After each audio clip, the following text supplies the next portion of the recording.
Woman returns to her town at Christmas and discovers she inherited an abandoned mansion. Rebecca Thompson trembled as she held her 8-year-old son's hand in front of the Stowe courthouse, a town she hadn't seen in 15 years. Her marriage had ended painfully, and now she needed to restart her life with little Daniel, far from everything they knew. It was when the lawyer William Anderson called her for a private conversation that would change everything. Rebecca had inherited the Thompson family mansion, abandoned for decades in the town's historic center. The property, covered by the typical winter snow of Vermont, hid secrets she never imagined existed.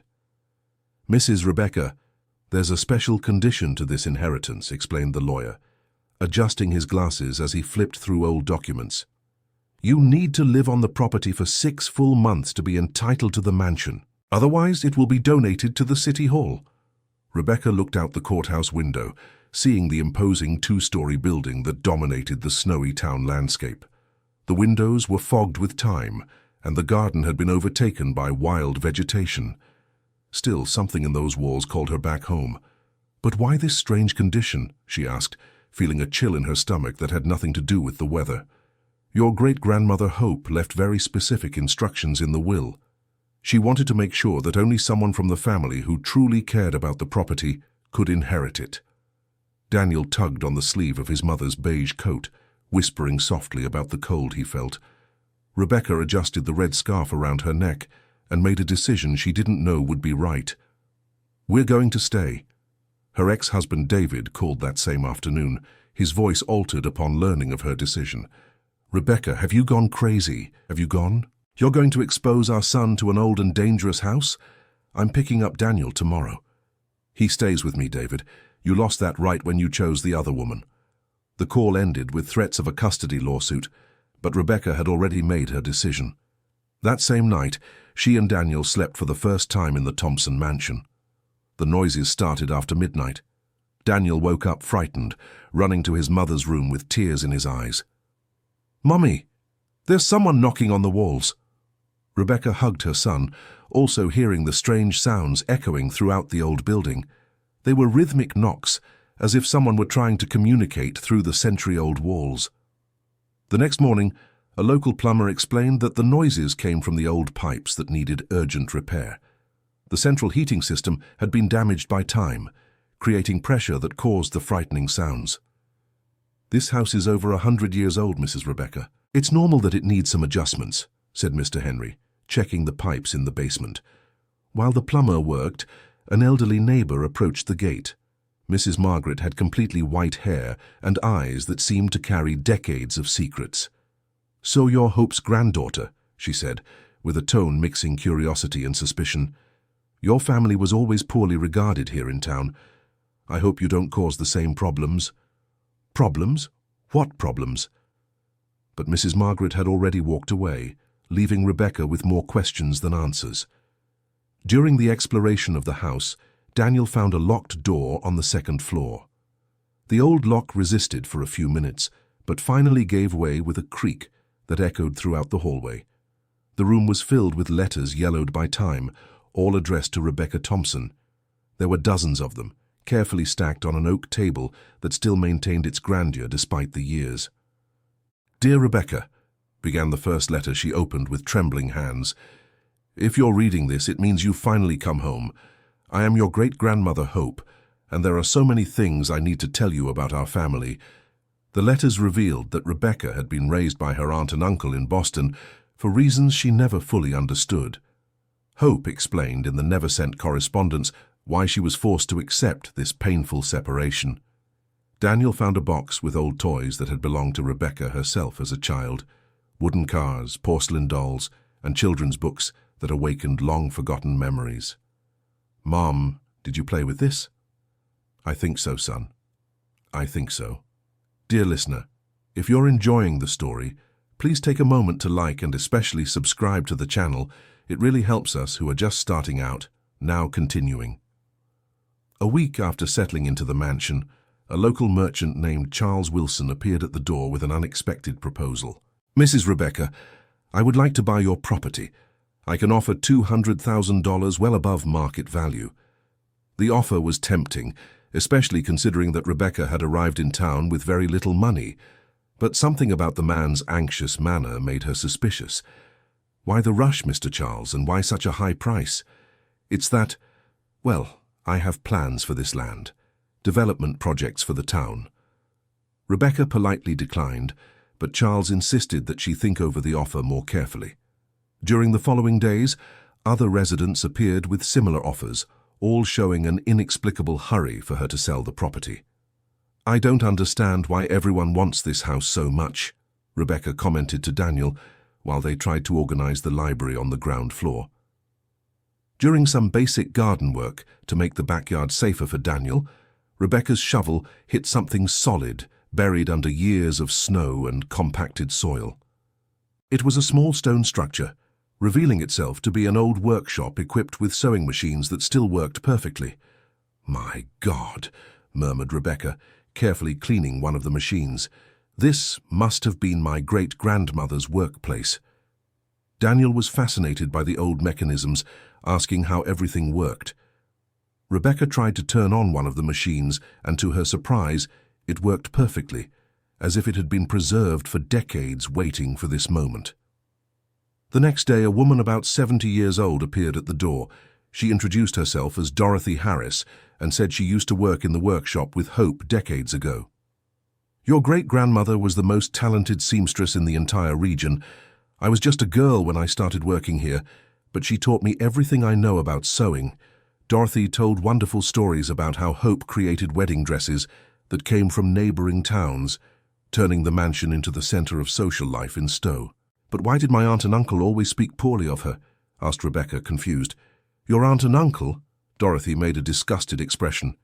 Those two were jealous of Hope's success. When she grew older and more fragile, they took advantage to take control of her business.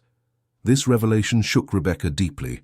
Her whole life she had believed that her great-grandmother was a troubled person who abandoned the family. Discovering the truth about her aunt and uncle's manipulation filled her with anger and sadness. Hope's letters revealed more disturbing details. The Uncle Arnold and Sebastian had convinced everyone in the family that Hope was becoming senile and that it was dangerous to leave Rebecca in her care. In reality, they wanted control over the sewing workshop's profits.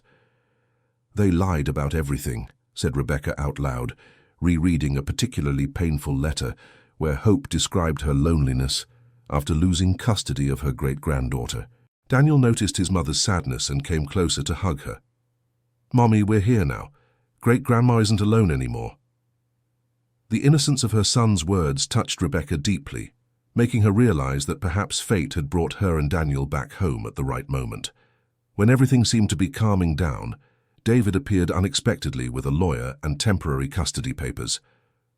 "Rebecca, this is over. Daniel is coming back with me to Boston. This house doesn't provide adequate conditions for a child." "You can't do this." "Yes, I can. Just look at the state of this property. No proper heating, old structure, isolated from civilization. No judge will allow our son to stay here." The legal battle that began that day threatened to destroy all of Rebecca's plans. During the following weeks, she had to simultaneously deal with urgent renovations at the mansion and the pressure of proving she could provide a suitable home for Daniel. The mayor of Stowe, John Peter Anderson, appeared at the mansion during one of the technical visits by David's lawyer. To Rebecca's surprise, he offered his full support for her staying in town. "Mrs. Rebecca, your great-grandmother saved my parents' marriage over 40 years ago. She sewed my mother's reconciliation dress after a big fight that nearly ended in separation." John Peter told how Hope had refused to accept payment for the work, saying that seeing a happy family was reward enough. "If there's anything I can do to help, count on me." This unexpected support gave Rebecca strength to keep fighting. She began documenting every renovation and improvement made to the mansion, creating a file that would be used to contest David's claims about inadequate conditions. Daniel actively participated in the restoration process, organizing tools and helping with simple tasks. The child showed surprising maturity for his age, understanding that it was important to cooperate so they could stay together. "Mommy, I like it here. I don't want to go back to the big city." "We'll get to stay, son. I promise." Rebecca spent sleepless nights studying Hope's letters, looking for clues that could help her legal and financial situation. It was during one of these late-night research sessions that she found references to valuable objects hidden by her great-grandmother before her death. Motivated by a mix of curiosity and financial need, Rebecca decided to completely restore the sewing workshop as a way to connect with her heritage and, perhaps, find the clues mentioned in the letters. Dorothy returned to teach Rebecca basic sewing techniques, impressed by the natural ability the young woman demonstrated. "You have Hope's hands," said the lady, watching Rebecca handle one of the old machines delicately. "It's as if she's guiding your movements." Daniel became interested in the lessons, asking to learn too. Rebecca was moved to see her son showing interest in family history, creating a school project about the mansion and its traditions. Rebecca's first attempt to use one of the more complex machines resulted in a small accident that damaged an old dress found in a workshop trunk. While trying to repair the damage, she noticed something strange in the dress lining. Examining it more carefully, Rebecca discovered a map delicately sewn into the inner fabric. The drawing indicated different points on the property where Hope had hidden important objects. "Daniel, come see this." The boy was fascinated by the discovery, treating the search as an exciting adventure. Together they began exploring the marked locations on the map, initially finding only sentimental items like photographs and additional letters. But at the third marked spot on the map, Rebecca found a metal box containing antique jewelry and documents that completely changed her understanding of the family property. The documents proved that the Thompson family had owned lands far beyond the mansion, including areas that now housed the commercial center of Stowe. There was also evidence that the uncles had sold these properties illegally after forging documents declaring Hope mentally incompetent. "This is worth a fortune," murmured Rebecca, examining the original deeds. Hope was much richer than anyone imagined. The discovery immediately solved their financial problems, but created a much more complex conflict. If the documents were authentic, Rebecca was entitled to substantial compensation for the illegally sold lands. During the following weeks, Rebecca hired a lawyer specializing in real estate law to analyze the documentation. Dr. Benjamin Clark confirmed that the papers were legitimate and that Rebecca had solid grounds for a compensation lawsuit. "Mrs. Rebecca, this case could yield millions in compensation, but it will also stir up some very powerful people in the region." As if it were a prophecy, Uncles Arnold and Sebastian appeared at the mansion a few days later, clearly knowing about Rebecca's discoveries. "Young lady, you don't know what you're getting into," said Uncle Arnold, a 60-year-old man with an intimidating appearance. "Those lands were sold legally. Hope was senile when she died." "You lied to the whole family," replied Rebecca, trying to stay calm. "I have proof that she was completely lucid." Uncle Sebastian, younger but equally hostile, tried a different approach. "Look, we can settle this within the family. How much do you want to forget this story and leave here?" "I'm not going anywhere. This is my home now." The uncles left threatening legal action, but Rebecca knew they were afraid. The truth was on her side, and that made them vulnerable. Daniel watched the entire discussion from the top of the stairs, developing an early understanding of family conflicts. Later, he asked his mother, "Mommy, why do people fight over money?" "Sometimes, son, people do bad things when they feel afraid or envious, but we will always do the right thing." A particularly severe winter storm hit Stowe, causing significant damage to the mansion's roof. Rebecca woke up to leaks dripping onto her bed and the sound of shingles being torn off by the strong wind. "Daniel, wake up! We need to leave this room!" Mother and son spent the rest of the night in the living room, listening to the storm's roar and worrying about the costs of necessary repairs.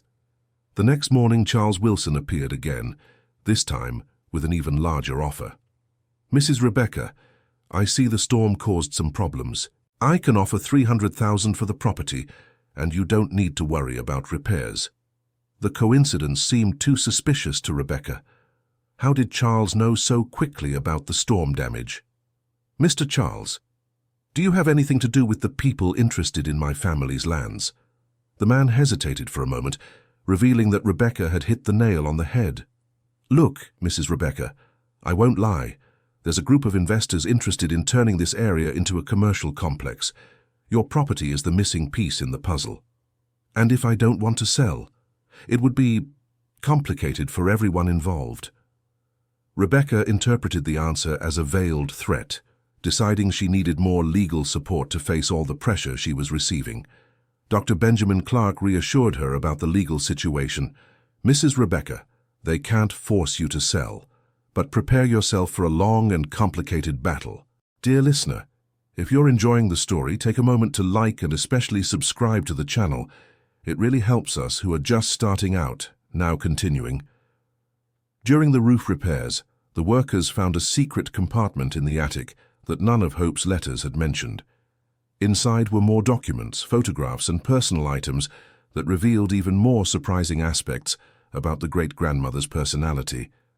The photographs showed Hope distributing clothes and food to needy families during an economic crisis that hit Stowe in the 1970s. There were also receipts for substantial donations she regularly made to local institutions. She was a saint, murmured Rebecca, flipping through the photographs. That's why the uncles were so jealous of her. One photo in particular caught her attention. It showed Hope sewing, surrounded by several young women, including one who looked very much like Rebecca herself. On the back it was written, "Teaching the Community Girls, 1978. Daniel was fascinated by the discoveries, especially when he noticed the physical resemblance between his mother and the great-grandmother. "Mommy, you look so much like her." "It's true, son. Maybe that's why she left this house to us." Rebecca began to understand that her inheritance went far beyond properties and objects. She had also inherited a legacy of generosity and service to the community that explained why so many people still remembered Hope fondly. Dorothy revealed more details about the great-grandmother's personality during one of the sewing lessons. Hope never refused help to anyone. During the crisis, she employed more than 20 women in the workshop, even though she knew she didn't have enough money to pay them all. How did she manage to keep the business running? She used her own money, sold jewelry, furniture, everything she had to keep the families employed. Her uncles were furious about that. This revelation helped Rebecca understand why the uncles considered Hope a problematic person. To them, generosity was waste, while to Hope, it was a moral duty. The mansion's heating system failed completely during a particularly cold night, nearly resulting in a fire when Rebecca tried to use makeshift heaters. The firefighter who responded to the incident introduced himself as Charles Roberts, grandson of a man Hope had helped decades earlier. "My grandfather always said he owed his life to Mrs. Hope. She lent him money to buy medicine when my grandmother was sick." Charles offered free assistance to fix the heating system, refusing any payment as a form of family gratitude. "It's my way of repaying what she did for my family." This network of unexpected connections showed Rebecca how Hope's legacy of generosity still positively influenced the Stowe community. Daniel was impressed by the stories about his great-grandmother and decided to include all this information in his school project. The teacher was so interested that she organized a class visit to the mansion. During the school visit, the children explored the sewing workshop and listened to Rebecca tell the stories she had discovered about Hope. One of the students, granddaughter of a former customer, brought family photographs that showed Hope in moments of joy that completely contradicted the sad image painted by the uncles.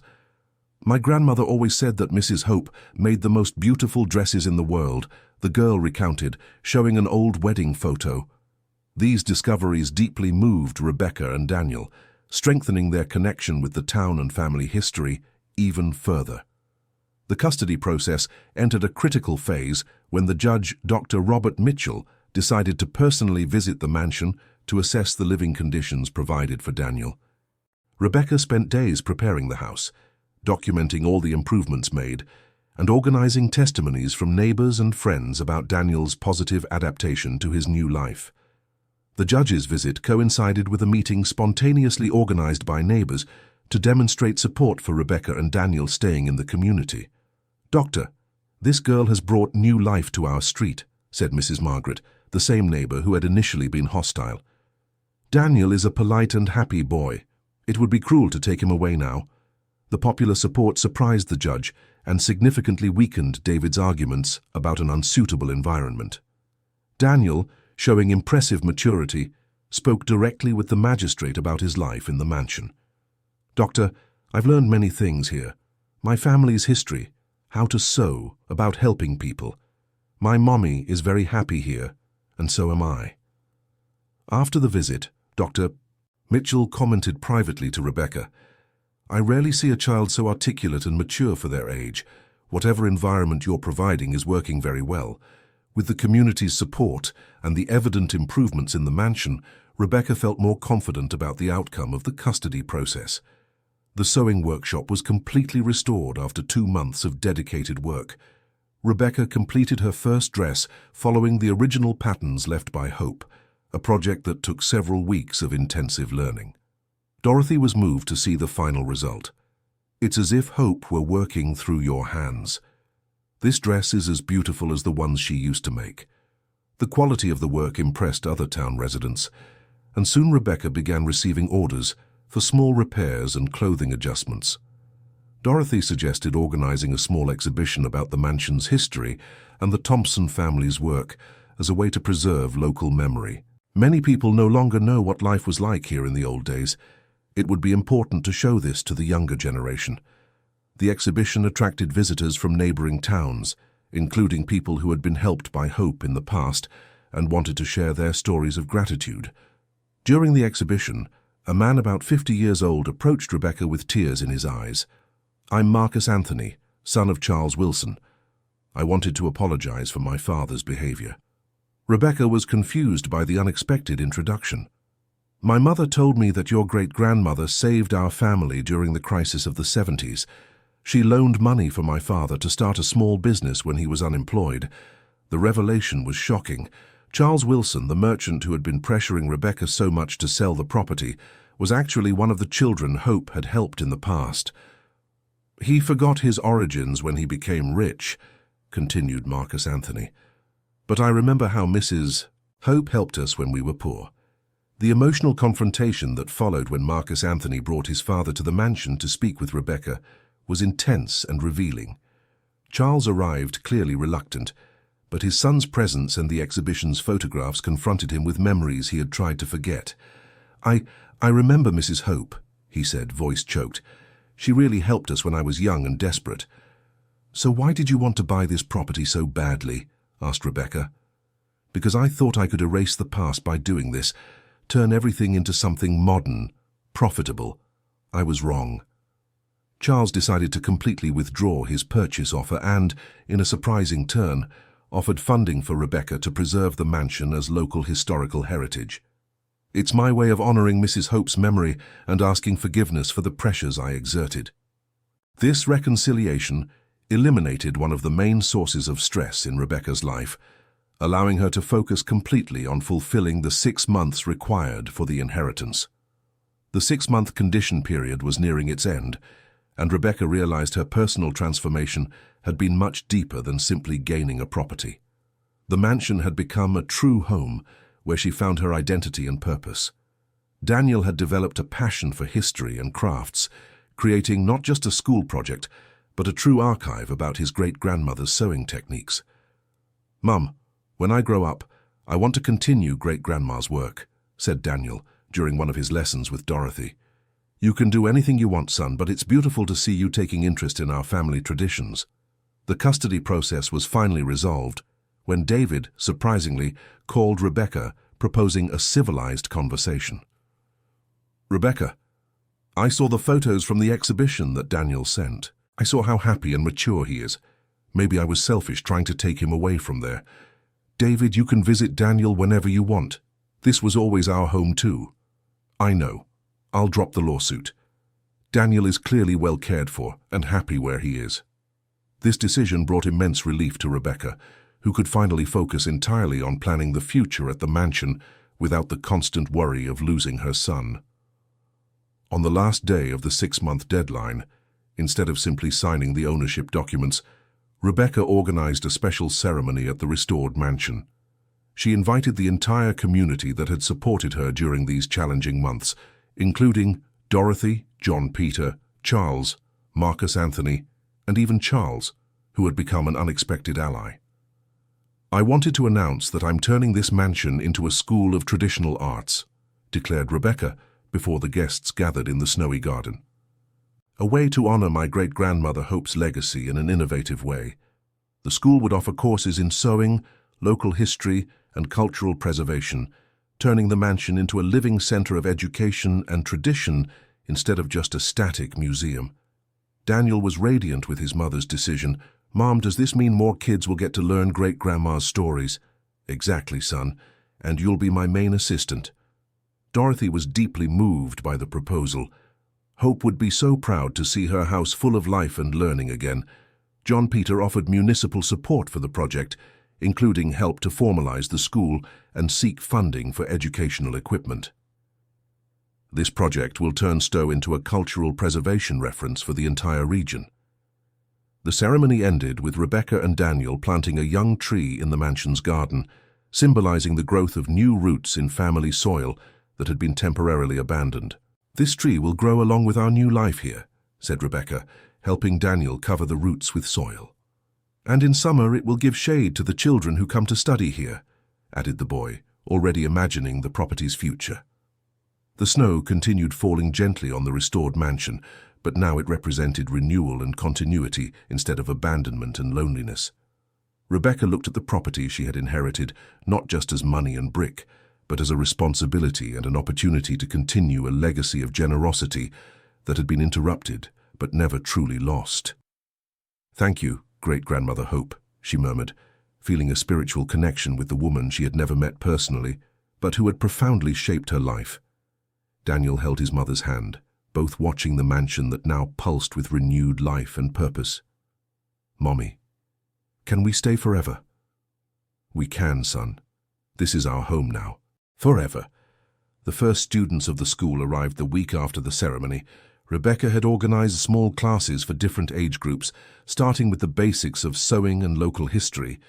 Dorothy became the head teacher of traditional techniques, while Rebecca focused on family history and cultural preservation. Daniel excelled as an assistant, helping the younger children and organizing materials. The first class included 7 women between 40 and 70 who wanted to learn the techniques their own grandmothers had lost. Rebecca was moved to see how traditional knowledge still sparked genuine interest. "It's as if we're reconnecting people to their own roots," she commented to Dorothy after the first week of classes. The classes took place in the restored workshop, but Rebecca also set up a permanent exhibition space on the mansion's ground floor, showing the evolution of local sewing through the decades. Dr. Benjamin Clark finalized the legal process related to the lands illegally sold by the uncles. The out-of-court settlement resulted in substantial compensation that ensured the school's financial sustainability for many years.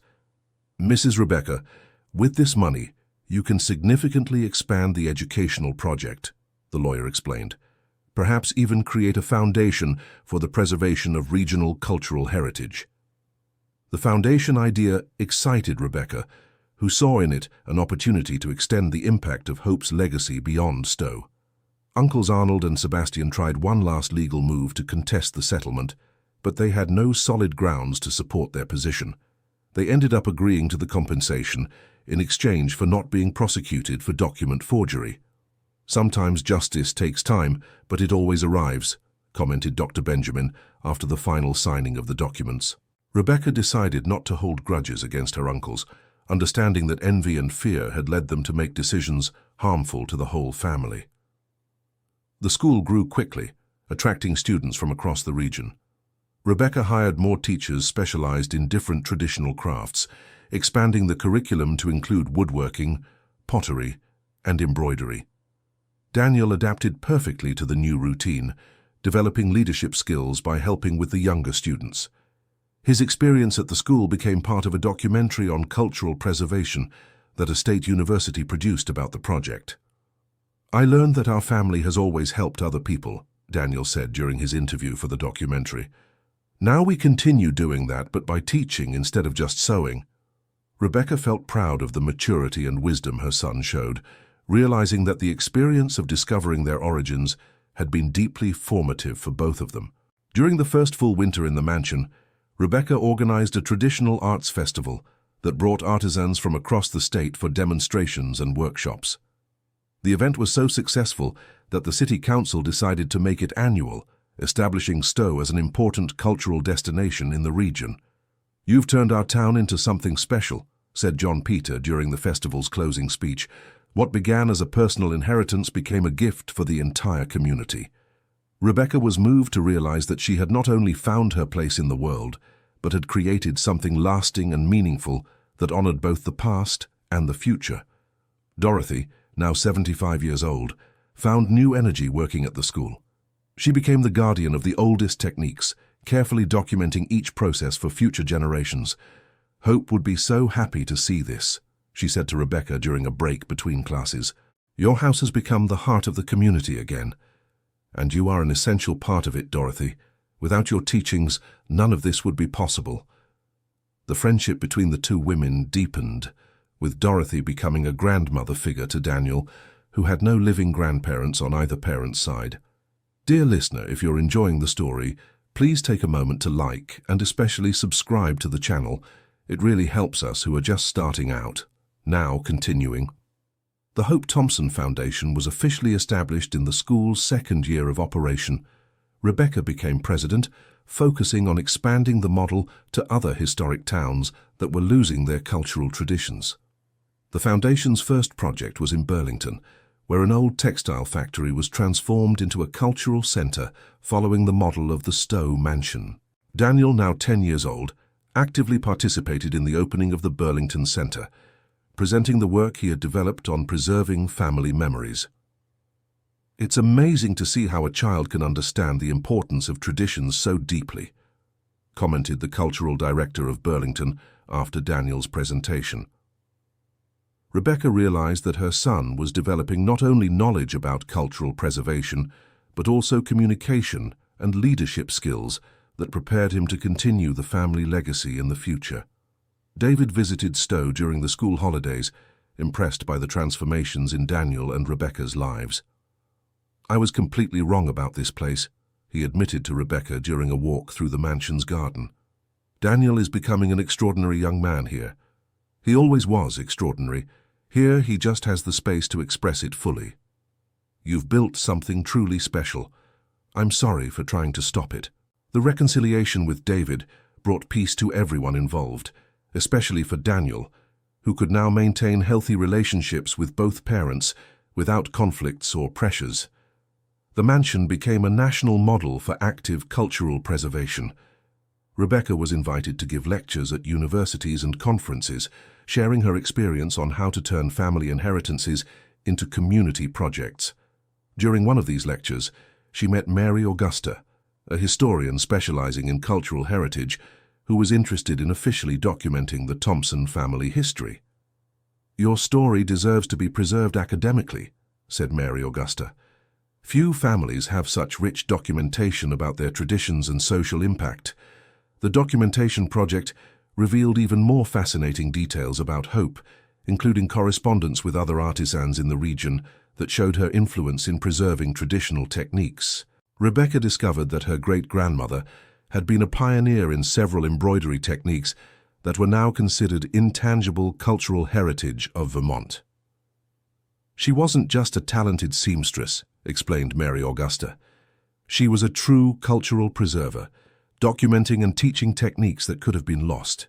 This discovery further elevated the status of the school and the foundation, which began to receive support from government agencies and international cultural preservation organizations. Daniel was inspired by Mary Augusta's work to develop his own historical research skills, creating a digital archive about the history of Stowe that impressed educators and historians. "This boy has the potential to become an exceptional historian," commented Mary Augusta. "His combination of personal passion and methodological rigor is rare at any age." Mrs. Rebecca took pride in the intellectual and emotional growth Daniel displayed, realizing that the experience at the mansion had stimulated aspects of his personality that might have remained dormant in a traditional urban environment. During the third year at the mansion, Mrs. Rebecca faced an unexpected challenge when the city hall changed and the new mayor questioned the tax incentives offered to the school. Marcus Sanders, the new mayor, had a more commercial vision for the city's development and saw the cultural project as an obstacle to more profitable ventures.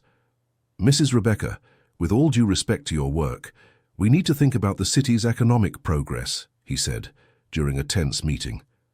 "A craft school doesn't generate the jobs and taxes that Stowe needs."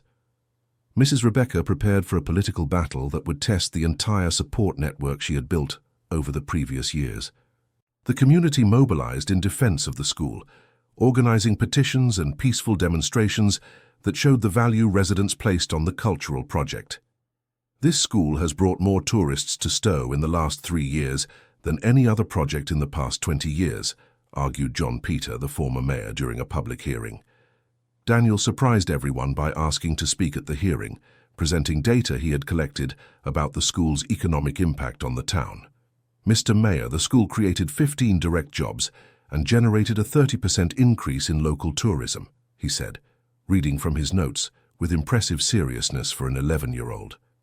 Daniel's maturity and preparation deeply impacted the audience, including Mayor Marcus, who hadn't expected to encounter such well-founded resistance. Mrs. Rebecca realized she had created not just a cultural project, but a true community institution that people were willing to actively defend. The public pressure and economic data presented by Daniel were decisive in maintaining the tax incentives. Mayor Marcus retreated from his initial position, recognizing the project's value to the town. "Perhaps I underestimated the cultural and economic impact of this initiative," he admitted after the hearing. "I'm willing to work together to find ways to expand the benefits for the entire community." This victory further strengthened the school's position and showed Mrs. Rebecca that she had created something truly sustainable and valuable. Daniel was invited to present his research work on cultural impact at a state education conference, becoming the youngest speaker in the event's history. "It's extraordinary to see someone his age understand so deeply the importance of cultural preservation for sustainable economic development," commented the conference coordinator. Mrs. Rebecca accompanied Daniel to the conference, feeling immense maternal pride watching him share knowledge with experienced educators from across the state. His participation in the conference resulted in invitations for Daniel to speak in other cities, spreading the ideas developed at the mansion to an even wider audience. During the 4th year at the mansion, Mrs. Rebecca received an unexpected proposal to expand the school model to the international level. A European cultural preservation organization offered funding to replicate the project in other countries. "Your active preservation approach is exactly what we need to revitalize rural communities throughout Europe," explained Dr. Klaus Weber, the organization's representative. "We'd like to establish an international network based on the Stowe model." The proposal was tempting, but Rebecca needed to carefully consider whether she wanted to expand the project so widely or preferred to focus on deepening the local work. Daniel showed interest in the international dimension, already mastering cultural preservation concepts that many adults took years to understand. "Mum, if we help other families discover their stories like we discovered ours, imagine how many people could benefit." The wisdom and generosity Daniel expressed constantly reminded Rebecca of hope, as if the great-grandmother's spirit was truly influencing the new generation. After months of planning, Rebecca decided to accept the international partnership, but establishing conditions that preserved the original project's integrity. "We can share our knowledge and experience," she told Dr. Weber, "but each community needs to find its own way to honor its traditions, not simply copy what we do here." This respectful approach to cultural diversity impressed the European partners and established Rebecca as a respected leader in the field of community cultural preservation. The first international project was established in Poland, in a rural village that was losing its pottery traditions. Rebecca and Daniel traveled there as consultants, helping the local community adapt the Stowe model to their specific needs. "It's amazing to see how similar people are everywhere," Daniel observed during the trip. "Everyone wants to preserve their stories, but sometimes they don't know how." The international experience further broadened Daniel's perspective on cultural preservation, preparing him to eventually take on greater responsibilities in the family project. Rebecca realized she was creating not just an institution, but a movement that could positively impact communities worldwide.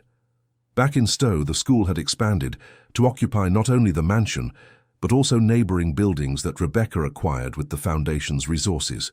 The educational complex now included specialized workshops, a cultural preservation library, an audiovisual documentation center, and even accommodations for students from other towns. "We've created a small cultural university," commented Dorothy, now 78 but still actively involved in teaching traditional techniques.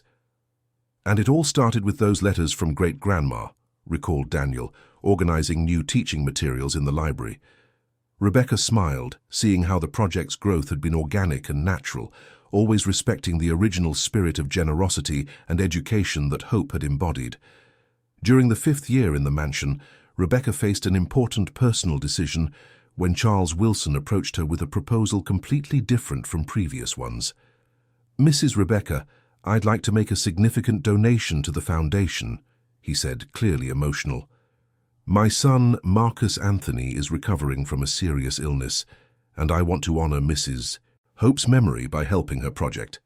Charles's donation would allow the project's expansion throughout the southern United States, establishing a network of connected cultural centers that would preserve each community's local traditions. "Mr. Charles, your change of heart is one of the most beautiful aspects of this entire journey," said Rebecca, touched by the transformation of the man who initially had represented a threat to the project. "Mrs. Hope taught me that money without purpose is empty. Now I understand that my wealth only has value if it's used to help others." Daniel witnessed this conversation, learning a valuable lesson about how people can change and grow when confronted with their own motivations. The regional network of cultural centers became reality 2 years later, connecting 12 cities in the southern United States in a coordinated cultural preservation project. Rebecca was elected general coordinator of the network, a responsibility that required her to travel frequently, but always returning to the Stowe mansion as her base of operations. Daniel, now 13 years old, demonstrated exceptional organizational and communication skills, often accompanying his mother on work trips and actively contributing to project planning. "This young man has a bright future ahead," commented Dr. Klaus Weber during a visit to the United States. "His combination of technical knowledge, cultural sensitivity, and emotional maturity is extraordinary." Rebecca knew Daniel had found his calling, but also wanted to ensure he had the freedom to choose his own path in the future. "Son, I love seeing you involved in our work, but I want you to know you can pursue any career you wish." "Mom, I can't imagine doing anything else. This is my passion, just like it was for great-grandma and now is for you." Daniel's certainty and determination brought peace to Rebecca, who realized the family legacy would be preserved not out of obligation, but through genuine love for the work. During the 6th year in the mansion, Rebecca received national recognition for the impact of her work in American cultural preservation. The award included substantial resources to further expand the project. Mrs. Rebecca Thompson transformed a personal inheritance into national heritage, declared the culture minister during the awards ceremony. Her work represents the best of collaboration between historical preservation and educational innovation. Daniel accompanied his mother to the ceremony in Washington, D.C., being introduced as the youngest active collaborator in a cultural preservation project in the country. "I've learned that our history isn't just the past," Daniel said during a national television interview. "It's the foundation for building a better future." The national exposure brought even more recognition to the work developed in Stowe, attracting researchers and students from across the United States and abroad. Rebecca realized she had created something much larger than she initially imagined, but always maintained the perspective that everything had started with a simple decision to accept a complicated inheritance. The mansion now received daily visitors, but Rebecca made sure to preserve private areas where she and Daniel could maintain their normal family life. "It's important to remember this is still our home," she told Daniel during a quiet dinner in the mansion's restored kitchen. "Everything else is a consequence, but our family is the foundation of everything." "I know, Mom. Sometimes I wonder what great-grandma would think of all this. I think she'd be surprised by the scale, but proud to see her generosity keeps growing." During the 7th year in the mansion, Rebecca made the decision to officially document the entire experience in a book that could inspire others to value their own family inheritances.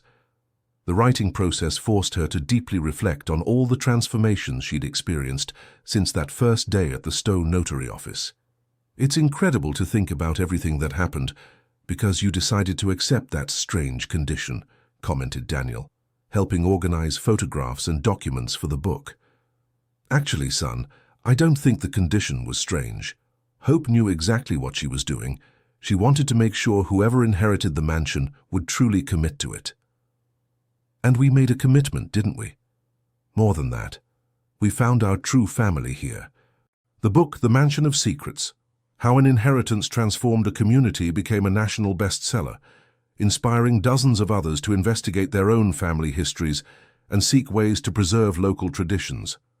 Rebecca donated all the book's royalties to the foundation, ensuring additional resources for expanding the work. Daniel contributed a chapter on cultural preservation from a youth perspective, sharing insights on how new generations can connect with ancient traditions. During the 8th year in the mansion, Rebecca faced a moment of deep reflection when Dorothy, her mentor and dear friend, passed away peacefully in her sleep at 82. The loss was devastating for Rebecca and Daniel, who had become extremely close to the lady who had been crucial to their discoveries about hope and family traditions.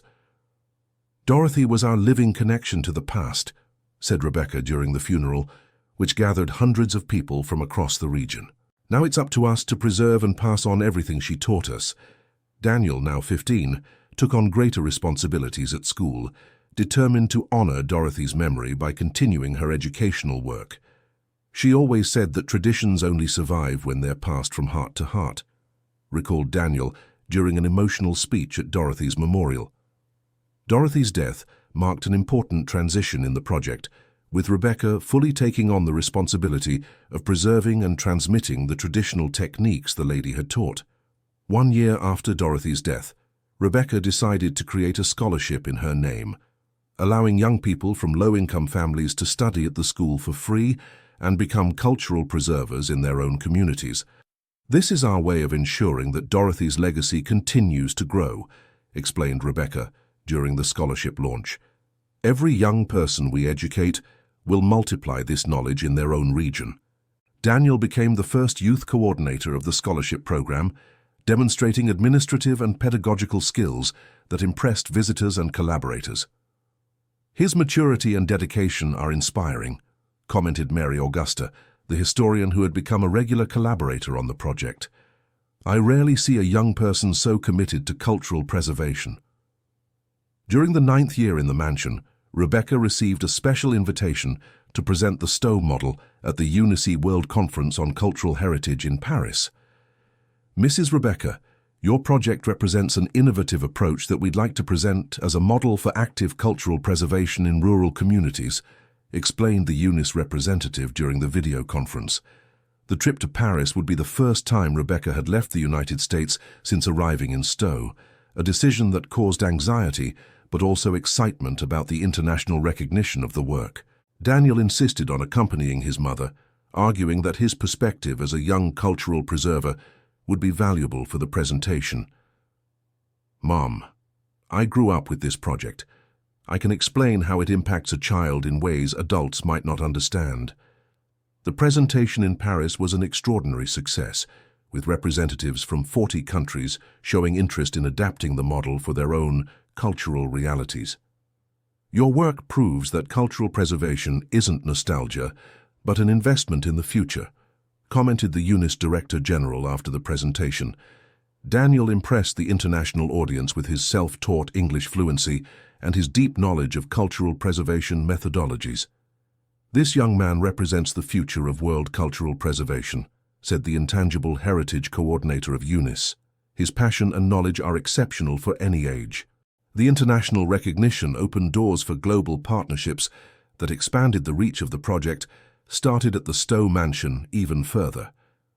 Back in the United States, Rebecca and Daniel found the mansion decorated by the local community to celebrate the project's international success.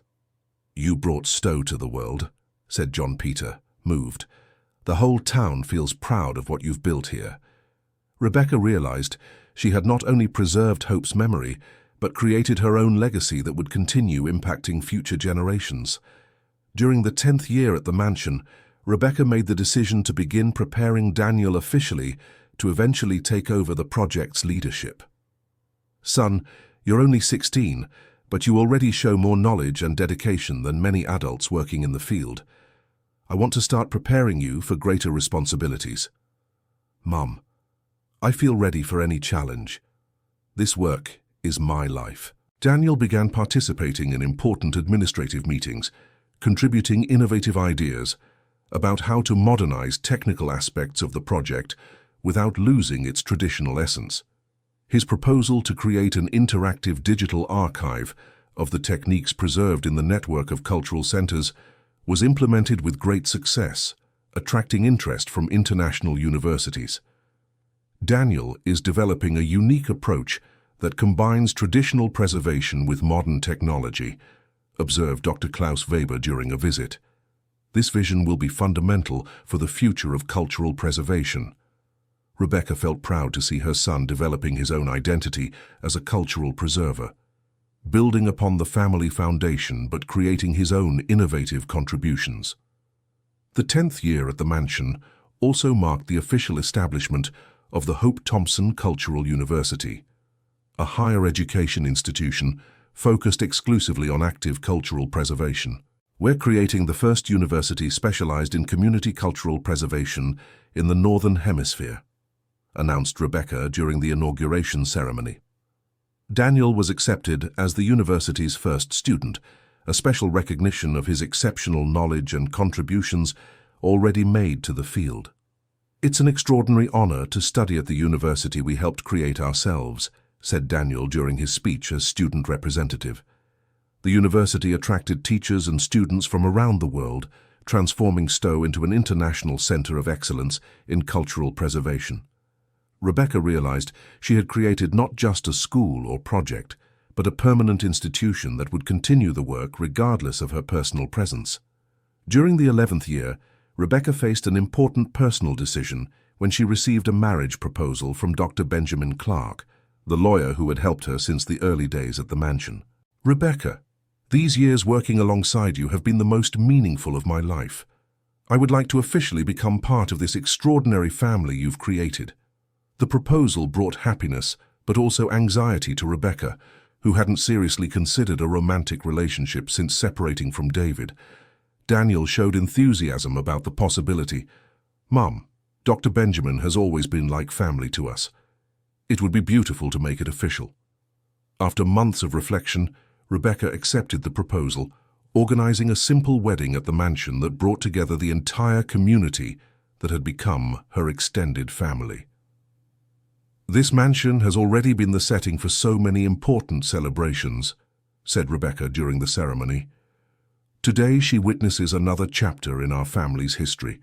The marriage represented not just a personal union, but also the solidification of a professional partnership that would further strengthen the Cultural University project." Benjamin brought legal and administrative knowledge that allowed for safer and more efficient international expansion of the model developed in Stowe.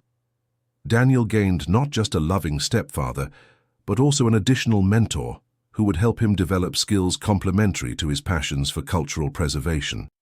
During the 12th year at the mansion, Rebecca received news that she had been appointed World Ambassador for Cultural Preservation by UNIS, a position that would allow her to influence global cultural policies.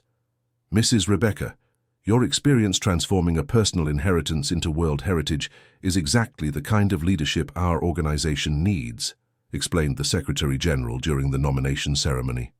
The position brought global responsibilities, but Rebecca managed to balance international travel with her regular stays at the mansion, which remained her emotional and operational center. Daniel, now 17, took on significant daily responsibilities at the university, proving himself completely prepared to eventually lead the family project. "Son, you've become everything I hoped for, and much more," said Rebecca during a walk through the mansion's garden, observing the trees they had planted years earlier, growing strong and healthy. "Mum, Everything I've achieved is because you had the courage to accept that complicated inheritance and transform it into something wonderful. We transformed it, Daniel. It was always a family effort. The 13th year brought a unique opportunity when the United States government proposed turning the Stowe model into a national cultural preservation policy. We want to implement community cultural centers based on your model in all regions of the country, explained the Culture Minister during a meeting in Washington, D.C. It would be the largest cultural preservation initiative in American history. The proposal was ambitious and exciting, but Rebecca insisted that implementation should respect the local specificities of each community. Our success in Stowe happened because we respected our specific history, she argued. Every community needs to find its own way to honor its traditions. Daniel contributed technical studies on how to adapt general methodologies to local realities, demonstrating intellectual maturity that impressed experienced government officials. The national implementation of the program began as a pilot project in 10 cities, with Rebecca and Daniel supervising the development and adaptation of methodologies. We're seeing our work multiply in ways we never imagined possible, commented Rebecca during a visit to the first cultural center established in the northeastern United States. The success of the pilot projects resulted in funding approval to expand the program nationally, an extraordinary recognition of the value of the approach developed at the mansion. During the 14th year, Daniel graduated from the Cultural University with a thesis on innovative cultural preservation methodologies for the 21st century that was published internationally. My son created a unique synthesis between tradition and innovation, said Rebecca proudly during the graduation ceremony.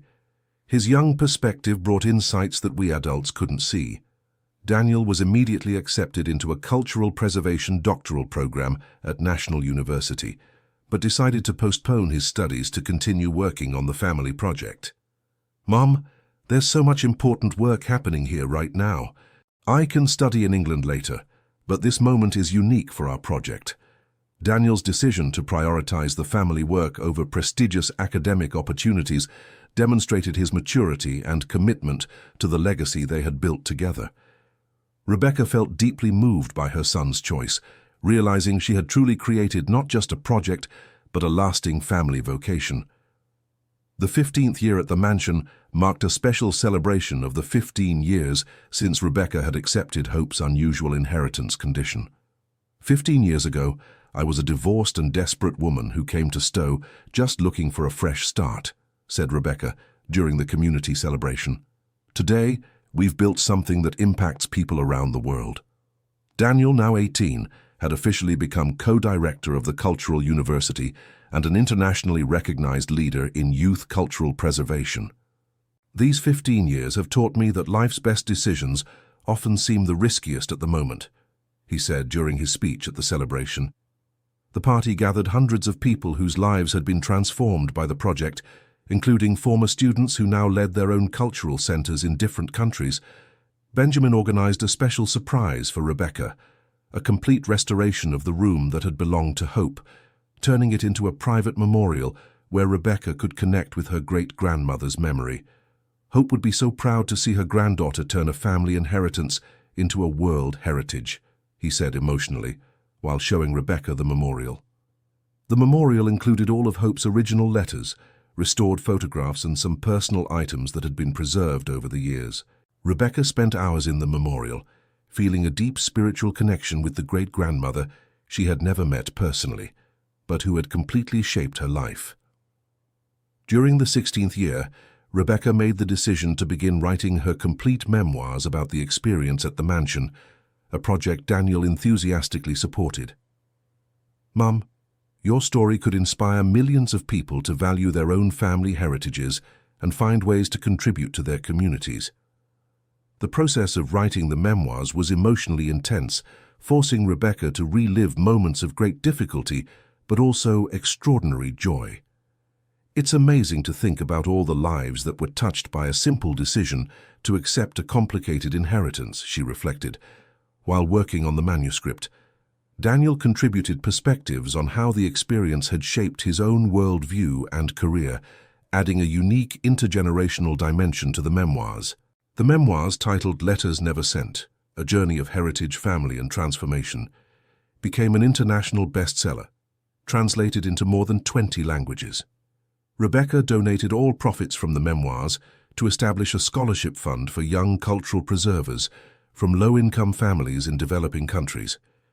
This is my way of ensuring that the opportunities we had are extended to young people who might not have the resources to follow their passions for cultural preservation, she explained during the fund's launch.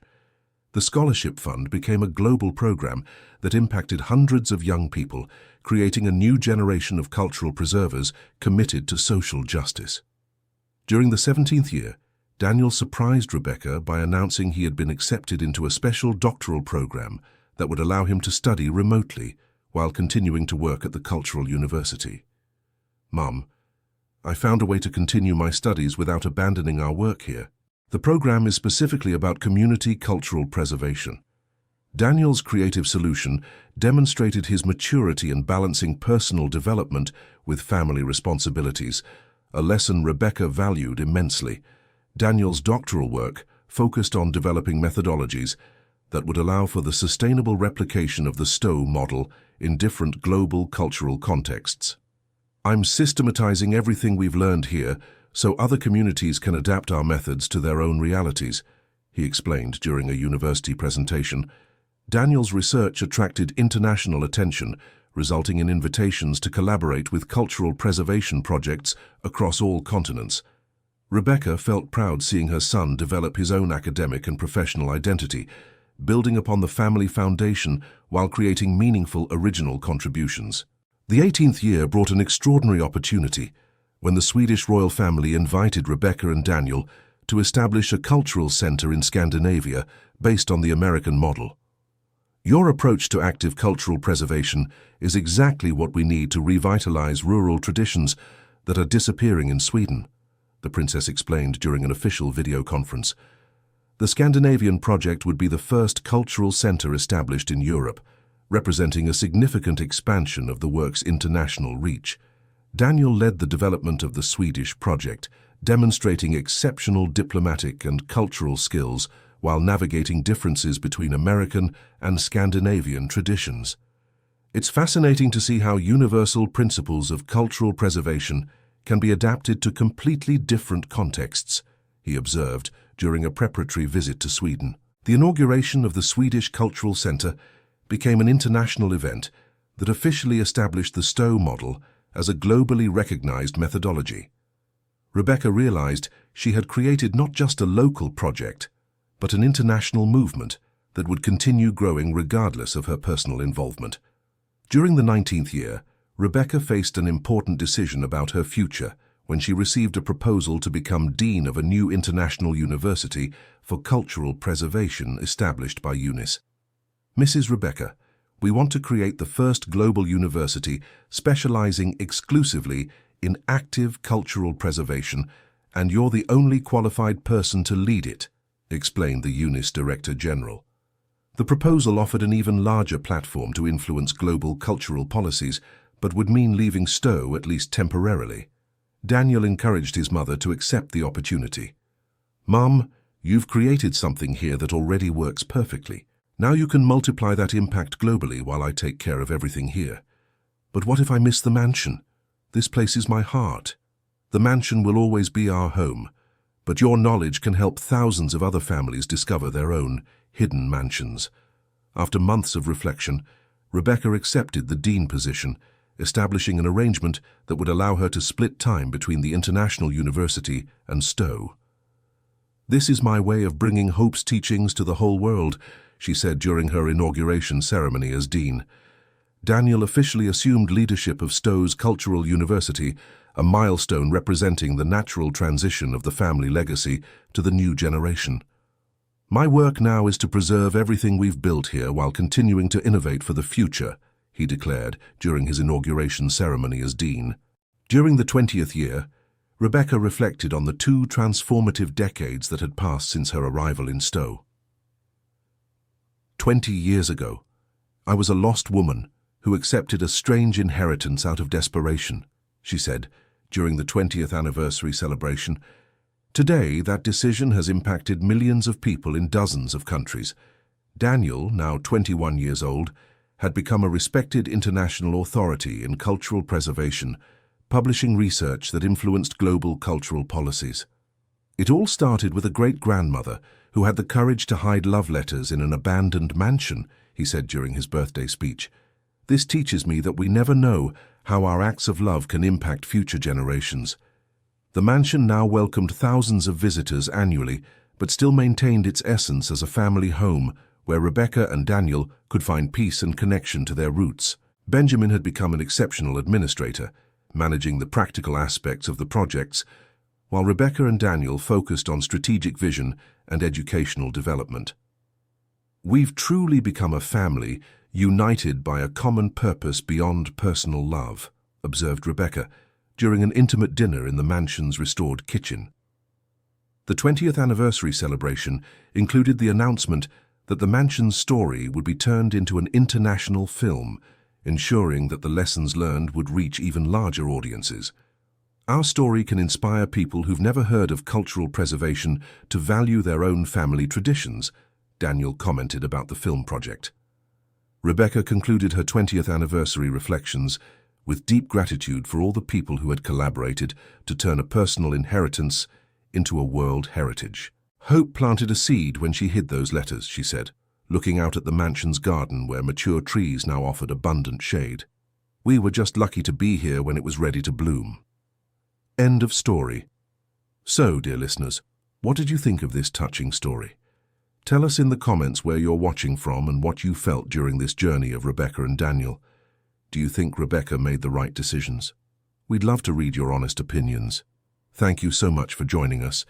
Don't forget to leave a like and, most importantly, subscribe to the channel so you don't miss other moving stories like this one.